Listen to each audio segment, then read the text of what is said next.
Do-yun's heart raced as he stood outside the small shoe shop, his fingers clutching a crumpled piece of paper with scribbled English phrases. It was his cheat sheet, a lifeline for navigating this unfamiliar world. Words like size, price, and thank you were written in his mother's neat handwriting, and he had practiced them over and over in their tiny apartment the night before. He took a deep breath, adjusted his backpack, and stepped inside. The shop smelled of polished leather and fresh rubber. Rows of sneakers lined the shelves, each pair more vibrant than the last. It wasn't a big store, but to Do-yun, it felt overwhelming. He had never seen so many shoes in one place, all neatly, displayed like treasures waiting to be claimed. Do-yun hesitated near the entrance, scanning the room. The cashier, a young woman with a friendly face and a name tag that read Emily, noticed him and smiled. Encouraged by her warmth, he mustered the courage to move forward. "Can I help you?" Emily asked, her voice gentle. Do-yun nodded, his cheeks flushing. "Shoes, size 8, please." Emily smiled wider. "Sure thing, any specific color or style?" He froze for a moment, struggling to process her words. After a few seconds, he pointed to a pair on display, a sleek design in black and white. It was the pair he had been dreaming of ever since he spotted them in the shop window a week ago. "Good choice," Emily said, nodding approvingly. She walked to the back to retrieve the size he needed. As Do-yun waited, he noticed the other customers in the store. Most of them were busy browsing, but one man stood out. He was tall, broad-shouldered, and intimidating, with a sharp gaze that seemed to cut through the air. The man's eyes briefly met Do-yun's, and something in his expression made the boy feel uneasy. When Emily returned with the shoes, Do-yun tried them on. They fit perfectly, snug and comfortable, like they were made just for him. For a moment, he forgot his nerves and allowed himself to smile. "They look great on you," Emily said genuinely. Do-yun nodded, carefully removing the shoes and placing them back in the box. "I buy," he said, his accent thick, but his intention clear. Emily rang up the purchase, and Do-yun handed over the money he had saved from doing odd jobs for his parents and neighbors. Each dollar represented hours of effort, but as she handed him the bag, he felt a sense of pride. He was just about to leave when the tall man's voice boomed across the shop. "What's this nonsense?" The air seemed to shift. Conversations stopped, and everyone turned to look. Do-yun froze, the bag with his new shoes clutched tightly in his hand. The man, who had been standing near the counter, was glaring at Emily. His voice was loud and harsh, echoing off the walls. "You sold him those shoes before helping me?" Emily looked taken aback. "He was next in line, sir. I'm just—" "Don't give me excuses," the man snapped, his tone dripping with disdain. "I've been shopping here for years. I shouldn't have to wait while you serve someone like him." The words hit Do-yun like a slap. He didn't fully understand them, but he caught enough. Someone like him. The implication was clear. His face burned with embarrassment as he lowered his gaze to the floor. "Sir, with all due respect, he was here first," Emily said, her voice firm but calm. "It's only fair." The man's eyes narrowed as he stepped closer to the counter. "Fair? You think it's fair to treat me the same as someone who doesn't even belong here?" Do-yun's heart pounded in his chest. The shop, which had felt so welcoming just moments ago, now seemed suffocating. He wanted to disappear, to melt into the walls and escape the weight of the man's words. Emily glanced at Do-yun, her expression softening. "Sir, I'm going to have to ask you to lower your voice. You're making other customers uncomfortable." The man sneered. "Oh, I'm making people uncomfortable? Maybe he should be the one to leave." At that moment, an older man who had been browsing in the corner stepped forward. He was shorter than the angry customer, but carried himself with quiet authority. His silver hair and weathered face gave him an air of wisdom, and his voice was calm but firm. "That's enough," he said, addressing the man. The shop fell silent again. The older man continued, his tone unwavering. "This young man has done nothing wrong. If you're unhappy with how the line works, take it up with the store policy. But don't take your anger out on him." The tall man's face turned red. "You stay out of this," he growled. "No," the older man said simply. "I won't, because someone has to stand up to bullies like you." The tall man looked like he wanted to argue, but the weight of the older man's words seemed to stall him. He glared at Do-yun one last time before storming out of the shop, slamming the door behind him. The tension in the room slowly eased. Emily let out a breath she hadn't realized she was holding and turned to Do-yeon. "Are you okay?" she asked softly. Do-yeon nodded, though his hands were still shaking. "Thank you," he managed to say, his voice barely above a whisper. The older man placed a reassuring hand on his shoulder. "Don't let people like him get to you, son. You belong here as much as anyone else."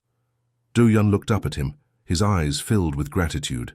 "Thank you," he said again, this time with more strength. Emily handed him a bottle of water from behind the counter. "Here, take this," she said with a kind smile. "And don't worry about him. Not everyone here is like that." Dude nodded, his emotions a mix of relief, gratitude, and lingering unease. As he stepped outside, the warm sunlight felt like a balm against the heaviness in his chest. He walked home slowly, the bag with his new shoes swinging gently at his side. In his heart, he knew the journey ahead wouldn't be easy. There would be more moments like this, more challenges to face. But he also knew there were people willing to stand by him, to remind him that kindness and courage could shine through even the darkest situations. And so, with each step, Do-yeon resolved to keep moving forward, holding tightly to the belief that he could carve out a place for himself in this new and unfamiliar world. The evening air was cool as Do-yeon walked back to his family's modest apartment on the edge of town. The streets of Brooksville were quiet, save for the occasional car passing by or the distant bark of a dog. The rhythmic scuff of his sneakers against the pavement was a comforting sound, a reminder of his small victory today, despite the sting of what had happened in the shop. When he reached the apartment complex, he paused at the door and took a deep breath. He didn't want his parents to worry, especially not his mother, who always carried the weight of their family's struggles on her shoulders. She worked tirelessly cleaning houses, often returning home with aching joints and tired eyes, but still managing to cook dinner and ask him about his day. His father, a man of few words, was often out looking for more steady work. They had uprooted their lives in Busan to come here, chasing the promise of better opportunities. But so far, the transition had been anything but easy. Do-yeon opened the door quietly and stepped inside.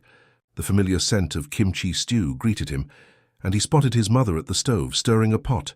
"Ah, you're back," she said, turning to him with a warm smile. "How was it? Did you get the shoes you wanted?" He nodded, holding up the bag. "Yes, Mom. I got them." Her smile widened. "Good. You've been saving up for those for so long. I'm glad you were able to get them." She didn't notice the hesitation in his voice or the way his shoulders sagged slightly. Part of him wanted to tell her about the man in the shop, about how small and unwanted he had felt, but he didn't want to add to her worries. Instead, he forced a small smile and said, "They're perfect. Dinner will be ready soon. Go wash up," she said, returning her attention to the pot. Do-yeon retreated to his room, a small space barely big enough for his bed and a desk. He set the bag with his shoes down carefully and sat on the edge of the bed staring at the box. He wanted to feel proud, to celebrate this accomplishment, but the man's words echoed in his mind. "You don't even belong here." He shook his head, trying to push the memory aside. He couldn't dwell on it. His parents had sacrificed so much to give him a chance at a better life here, and he needed to focus on making them proud.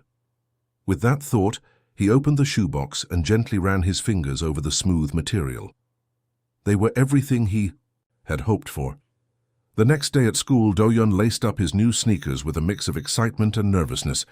He had always felt out of place at Brooksville High, where most of the students barely acknowledged him. His English was improving, but he still struggled to keep up in class and often felt like an outsider during lunch or group activities. The keys. Shoes, he hoped, would be a small step toward fitting in. As he walked through the school's hallways, he noticed a few students glancing at his feet. A couple of them nodded in approval, and one even gave him a thumbs up. It was a small gesture, but it meant the world to Do-yeon. For the first time in weeks, he felt like he was starting to blend in. At lunch, he sat at his usual spot near the back of the cafeteria. He was unpacking his lunchbox when a voice startled him. "Nice kicks." He looked up to see a boy around his age standing in front of him. The boy had curly brown hair and wore a denim jacket covered in patches. His name was Liam, one of the few students who had been somewhat friendly toward Do-Yun since he arrived. "Thanks," Do-Yun said, his voice quiet. Liam grinned and plopped down in the seat across from him. "I've been wanting a pair like that, but they're always sold out. Where'd you get them?" "The shop downtown," Do-Yun replied, fumbling slightly with the words. "Ah, I know the one. Cool place. Some of the people there, though." Liam's expression darkened for a moment before he shook his head. "Anyway, they look good on you." Do-Yun managed a small smile. "Thank you." Liam stayed and chatted with him for the rest of lunch, asking questions about Korea and sharing stories about his older brother who had traveled to Seoul a few years ago.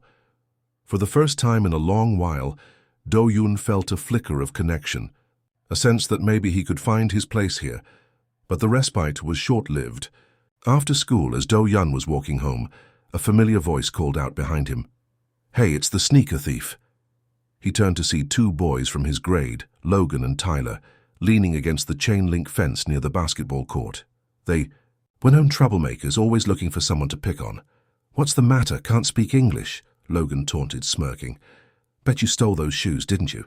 Do-Yun's stomach tightened, but he kept walking, hoping they'd lose interest. "Hey, I'm talking to you," Logan shouted, jogging up to block his path. Tyler followed, laughing. "I bought them," Do-Yun said, his voice steady but quiet. "Oh, sure you did," Logan sneered. "Bet your parents paid for them with our tax dollars." Tyler snickered. Maybe they traded kimchi for them. The words stung, but Do-Yun refused to let them see how much. He sidestepped Logan and started, walking again, his heart pounding. "You better watch yourself," Logan called after him. "This isn't your country." When Do-Yun finally reached his apartment, he felt like all the air had been sucked out of his lungs.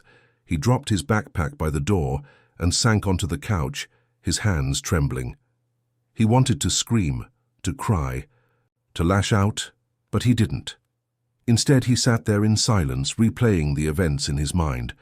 That night, as he lay in bed, he thought about the kind strangers who had stood up for him, the cashier, the older man in the shop, even Liam at lunch. Their kindness gave him a sliver of hope, a reminder that not everyone saw him as an outsider. The next day, he decided to do something he had been too afraid to try before. After school, he walked to the community center where a basketball game was being played on the outdoor court. He had always loved basketball back in Korea, but he had avoided joining any games here, worried about being judged. He stood at the edge of the court, watching the players. His palms were sweaty, and his legs felt like they might give out. But when one of the players called out, "Hey, you want to play?" he found himself nodding. The game was fast-paced and intense, but Do-Yun held his own. He wasn't the tallest or the strongest, but he was quick and precise, earning nods of approval from his teammates. For the first time since moving to Brooksville, he felt like he belonged, if only for a little while. As the sun set and the game wrapped up, one of the players clapped him on the back. "You're good, man. Come back tomorrow." Do-Yun smiled, his chest swelling with a mix of pride and relief. "I will." That night, as he walked home, the weight on his shoulders felt a little lighter. The world wasn't perfect, and there would always be challenges, but he was learning to navigate them step by step. The following day, Do-Yun woke with a renewed sense of purpose. The sharp sting of yesterday's taunts lingered, but so did the encouragement he'd received from his newfound basketball companions. For the first time in weeks, he wasn't dreading the day ahead. He felt like he was beginning to carve out a space for himself, however small. At school, he slipped into his usual rhythm of classes and quiet observation. But today, something felt different. When he passed Liam in the hallway, the boy gave him a quick fist bump. It was a small gesture, but it sent a jolt of warmth through Do-Yun. He wasn't invisible anymore. By lunch, Do-Yun's confidence had grown enough for him to venture into the cafeteria with less hesitation. Instead of heading to his usual corner, he scanned the room for Liam. He spotted him sitting with a group of students, laughing and gesturing animatedly.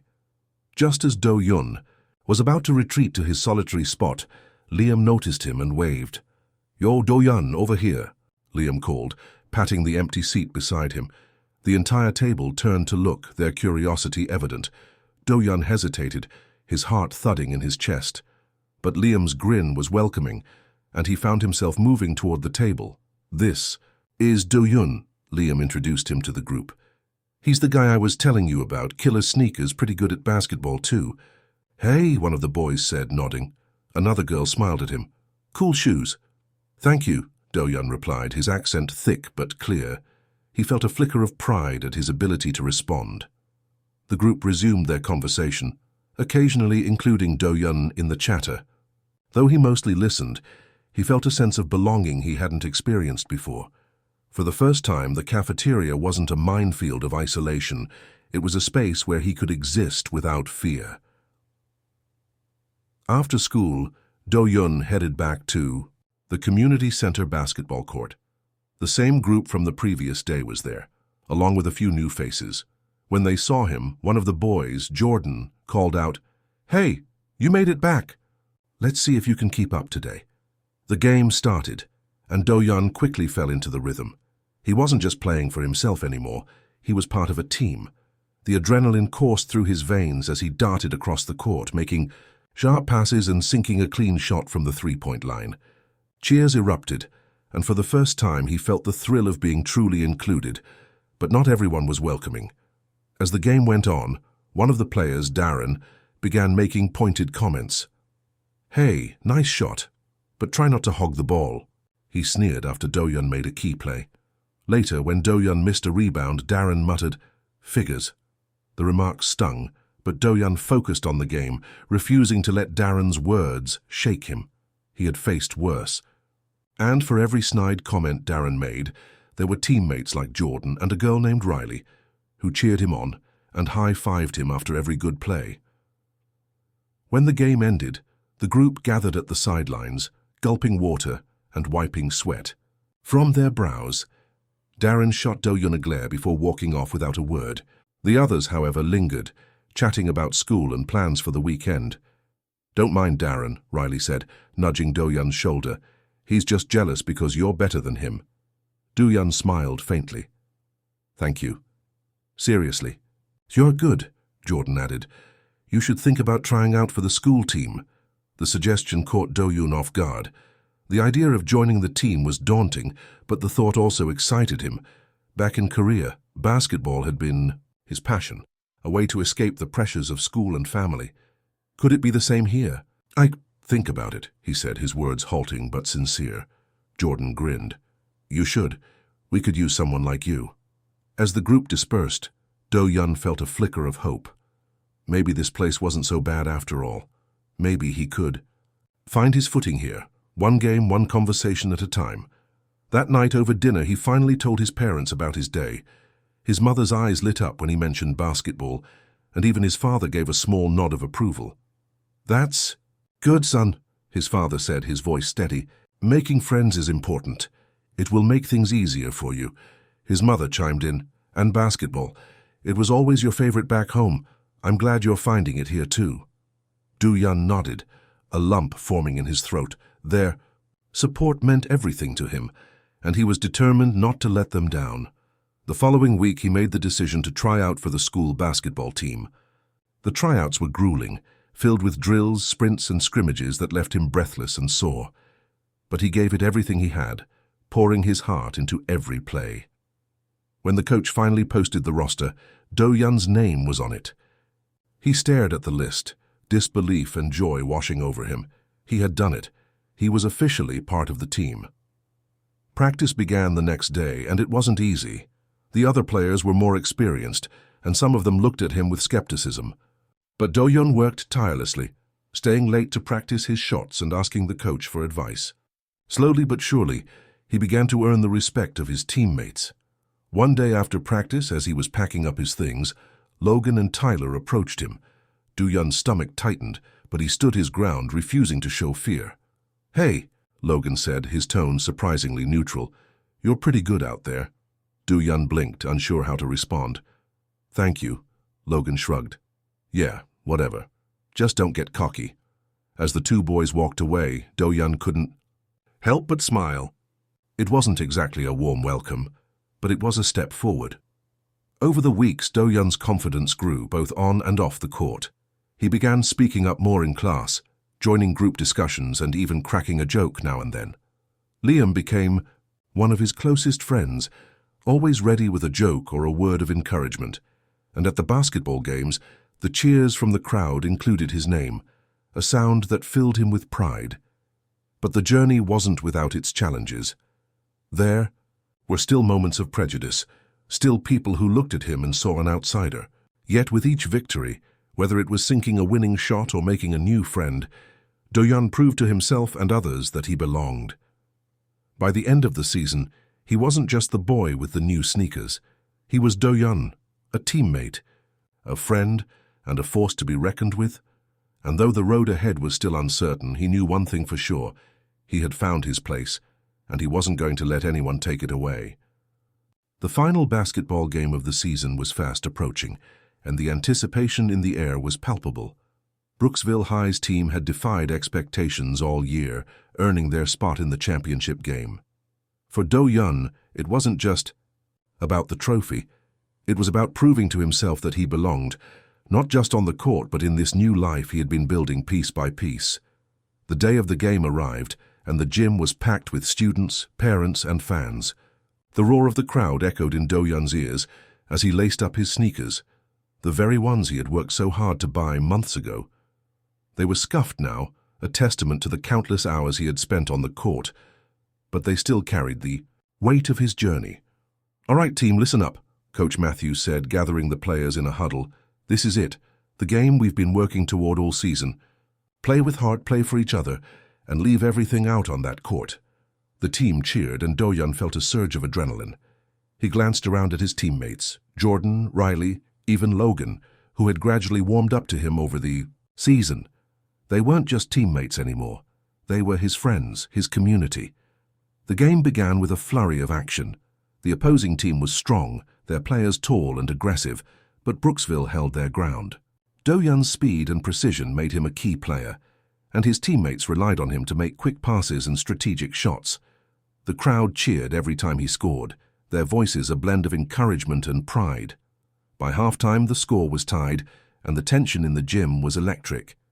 As the team regrouped in the locker room, Coach Matthews gave them a pep talk, reminding them of their hard work and resilience. "Do-yeon," the coach said, turning to him, "you've been our rock out there. Keep doing what you're doing. This is your time." Do-yeon nodded, his heart pounding. The weight of the moment wasn't lost on him, but he didn't feel fear. He felt ready. The second half was even more intense. The opposing team gained a narrow lead, and Brooksville scrambled to catch up. With only a minute left on the clock, the score was tied again, and every possession counted. The crowd was on, its feet, chanting and shouting. "Do-yeon," Jordan called, passing him the ball. The opposing team's defense closed in on him, but Do-yeon didn't panic. He scanned the court, spotting an opening, and made a quick pass to Riley, who sunk, a clean shot. The gym erupted in cheers, but the game wasn't over yet. The opposing team had the ball, and their star player charged toward the basket. Do-yeon darted in, his quick reflexes allowing him to intercept the ball. The clock was ticking down. 5 seconds, 4, 3. He sprinted down the court, the E. Noise of the crowd fading into the background as he focused on the hoop. With 1 second left, he leapt into the air and released the ball. It sailed through the air, spinning in slow motion as the buzzer sounded. The gym fell silent, every eye fixed on the ball as it arced toward the basket. Swish! The ball went in, and the crowd exploded. Do-yeon's teammates swarmed him, lifting him into the air as the announcer declared Brooksville the champions. Tears welled up in his eyes as he looked around at the sea of smiling faces, his parents cheering from the stands, his friends beaming with pride. After the game, the celebration spilled into the parking lot. Liam found Do-yeon amid the crowd, clapping him on the back. "Man, you were amazing out there. That last shot, legendary." "Thank you," Do-yeon said, his voice thick with emotion. "I couldn't have done it without all of you." Later that evening, as the adrenaline began to fade, Do-yeon sat on the steps outside the gym, staring up at the night sky. The stars seemed brighter than usual, their light cutting through the darkness. He thought about the journey that had brought him here, the struggles, the triumphs, the moments of doubt and the flashes of hope. He felt someone sit down beside him and turned to see Coach Matthews. The older man smiled, his eyes kind. "You've come a long way, Do-yeon," the coach said, "not just as a player but as a person. I'm proud of you." "Thank you, Coach," Do-yeon replied, his voice steady.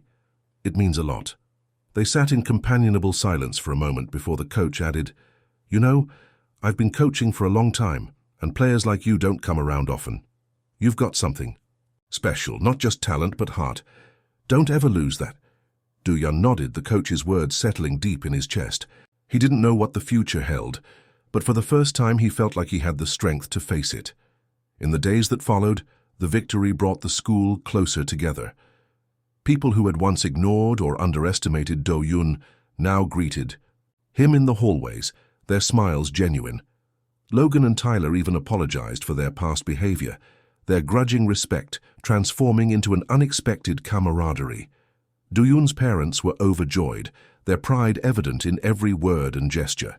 His mother began telling everyone she knew about her son, the basketball star, while his father quietly beamed whenever someone mentioned the championship game. But the greatest reward wasn't the trophy or the applause. It was the sense of belonging. That had eluded Do-yeon for so long. He wasn't just a boy from South Korea trying to fit into a foreign world anymore. He was part of a community, a family of teammates and friends who saw him for who he truly was. One evening, as he sat in his room staring at the scuffed sneakers that had started it all, he felt a deep sense of gratitude. For every challenge he had faced, there had been moments of kindness and connection that had carried him through. He thought about the cashier at the shop, the older man who had stood up for him, Liam's unwavering friendship, and the countless others who had believed in him. The road ahead would still have its obstacles, but Do-yeon knew he could handle them. He had found his voice, his strength, and his place in the world. And as he laced up his shoes for another game, he knew this was just the beginning of his story.